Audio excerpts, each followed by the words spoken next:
So, Freunde, da sind wir mal wieder, die Waldgrubis.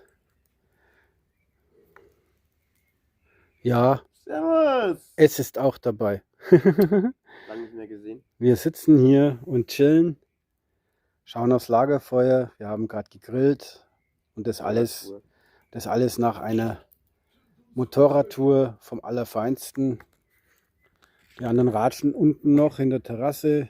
Tim und ich sitzen schon hier am Lagerfeuer und lassen es uns gut gehen. Tim, wie hat dir der Tag gefallen? Ganz gut. Ich bin am Limit. Du bist am Limit, oder? Okay.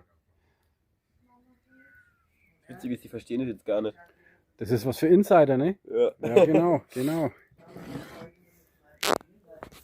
Jawohl. So, jetzt halten wir euch still. Die Vögel zwitschern im Hintergrund. Man hört ganz entfernt ein Flugzeug fliegen. Das ist Landleben. Keine ständigen Autogeräusche, kein Hupen. Einfach nur Ruhe. Einfach nur Ruhe, genau. Timmy sagt's. Genießen. Ohne Und Timmy ohne I, genau. Der Tim, der Herr Gruber Junior. Ja, Freunde, da ging ja doch gleich jetzt einmal liebe Grüße an euch raus. Lasst es euch gut gehen. Macht was mit der Familie. Es gibt nichts Schöneres auf dieser Welt. Liebe Grüße, euer Waldgrubi. Und am Schluss denkt ihr an mich. Ich denke an euch. Dann ist an alle gedacht.